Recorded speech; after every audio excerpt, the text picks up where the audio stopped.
Bueno, ya comentábamos en nuestro primer resumen desde el inicio del programa el resultado del proceso interno de Morena para designar a quienes se convertirán en sus aspirantes a las 8 gubernaturas y la jefatura de gobierno de la Ciudad de México en las elecciones del próximo año. Y vamos a platicar al respecto sobre el inminente inicio de las precampañas electorales federales con Luis Carlos Ugalde, director general de Integralia Consultores y expresidente del Instituto Federal Electoral, hoy INE. ¿Cómo estás, Luis Carlos? Buen día.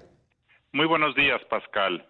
Bueno, pues, ¿qué te pareció este proceso? Por cuestiones que tienen que ver, dice Morena, con la paridad de género, pues hubo unas decisiones controvertidas en cuanto a bajar a quienes ganaron las encuestas, o por lo menos ese fue el resultado oficial, y pusieron en su lugar a candidatas mujeres para cumplir con la paridad de género. Mira, en su conjunto, yo creo que Morena logra su propósito, que es legitimar un proceso de selección de personas candidatas a gubernaturas, que es una mezcla entre personas preferidas por López Obrador, personas con historial en Morena, oportunistas que vienen del PRI o del PAN y aliados. Entonces, finalmente, políticamente hablando, pues lograron acomodar varios factores y legitimar una elección de 9 personas. Creo que en algunos casos escogen a las personas más competitivas, en otros casos escogen a personas que son desconocidas, que no van a dar la batalla, por ejemplo en Jalisco o en Guanajuato. Pero bueno, yo creo que Morena en esas entidades piensa que no tiene mucha posibilidad y por lo tanto sacrifica en aras de cumplir con la paridad de género. Creo que los casos emblemáticos más relevantes por la importancia de las entidades es primero la Ciudad de México. Aquí generó mucha controversia en Morena la postulación de García Harfuch. Creo que Morena hizo lo correcto en el sentido de que escogió a la persona que tiene como más congruencia ideológica, más historial en el obradorismo. Creo que García Harfuch, a pesar de que es una persona que genera empatía en las clases medias y podía ser más competitivo, al final del día hubiese generado pues ya estaba generando un enorme conflicto interno. Entonces, yo creo que eso puede hasta ser visto bien y generar mucha más unidad al interior de Morena que si hubiesen ido con García Harfuch con una enorme imposición desde afuera. En el caso de Chiapas, donde había dudas si iba a ser Eduardo Ramírez, finalmente lo escogieron y es la persona que tiene más estructura. En el caso de Puebla, pues Ignacio Mier, que había sido un soldado leal de López Obrador en muchos temas y que se le había rifado a costa de su propia dignidad y que él mismo, con tal de quedar bien con López Obrador, hizo cosas terribles por el país, como fue uno de los arquitectos, por ejemplo, de la propuesta para eliminar los fideicomisos del Poder Judicial, fue de los que no le cambiaba una coma a las propuestas de presupuesto, es decir, hizo todos los desfiguros y los actos de indignidad más terribles con tal de ser elegido y finalmente lo dejaron fuera en Puebla por un asunto de popularidad. Por cierto, Pascal, este criterio de que la popularidad define a los candidatos, digamos, sabemos que aquí fue la popularidad más otros criterios, ese criterio a mí me parece que es equivocado. Esto de que el pueblo decide, los partidos tienen una obligación primigenia de escoger personas responsables, congruentes, capacitadas. Nada de que la gente decide, porque si la gente decide, pues eliges a Cuauhtémoc Blanco en Morelos, o eliges a personas que son populares, pero que no necesariamente son competentes.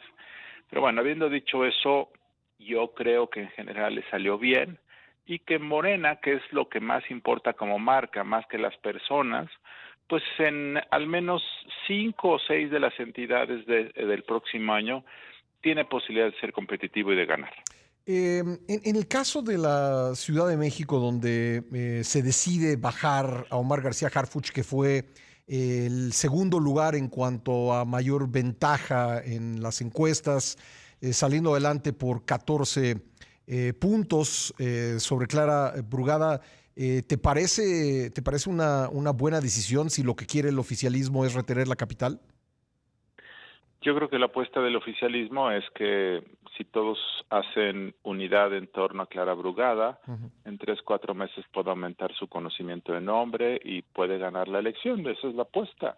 Y yo creo que pues parcialmente tienen razón. Es decir, yo creo que la elección de la Ciudad de México va a ser muy competida y yo creo que la oposición la puede ganar.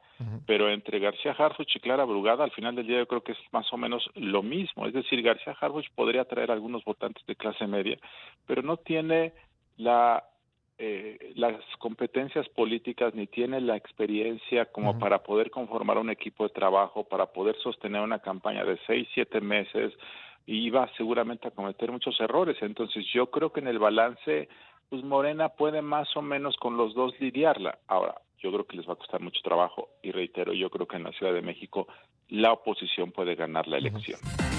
Le agradezco a Luis Carlos Ugalde que me haya esperado en la línea para seguir esta conversación. Luis Carlos, lo mínimo que podría esperar, por lo menos en la tradición política mexicana, quien va a ocupar la candidatura del oficialismo en la siguiente elección presidencial es conformar su equipo. Es evidente, por lo menos no tenemos señales en sentido contrario, que Claudia Sheinbaum quiso que Omar García Harfuch fuese el candidato del oficialismo a la jefatura de gobierno de la Ciudad de México y pues no lograr esto, y podríamos agregar también el caso de Chiapas y probablemente otros, al no lograr que sus favoritos salgan adelante, ¿cómo la deja como aspirante presidencial? Pues mira, la deja bien y la deja mal.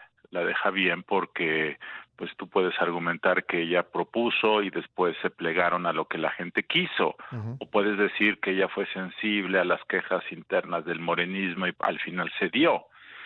Queda mal porque sus apuestas pues no florecieron, queda mal porque muchos dicen que López Obrador sigue siendo el jefe, y queda mal porque yo creo que en el caso de Brugada, supongo, pues Brugada debe estar muy resentida con ella porque al final se la jugó con otro y finalmente fue Brugada por otras razones. Entonces, pero yo creo que en su conjunto esto es superable, yo creo que en su conjunto es el margen de unidad en Morena pues es altísimo. Presidente López Obrador es muy poderoso, es muy popular y pues siempre que ocurre eso todo el mundo se disciplina porque además la expectativa de que Sheinbaum gane pues es alta y entonces como ocurría con el PRI hace 40 años todo el mundo se disciplina. Entonces yo creo que en el fondo el costo de todo esto es bastante bajo.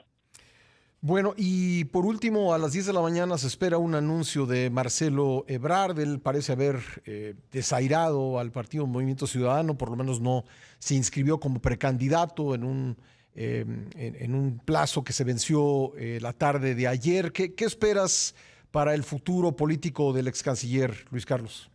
Yo francamente no espero nada, Pascal, porque Ebrard ha dado una señal de falta de claridad, falta de meta, falta de agallas, falta de visión. Una persona que todo el mundo adulaba sus grandes poderes visionarios en la política y su gran capacidad de estrategia, eso es lo que se decía, pues en las últimas 6-8 semanas ha mostrado falta de claridad. Nadie sabe, yo no entiendo qué está haciendo y para qué lo hace.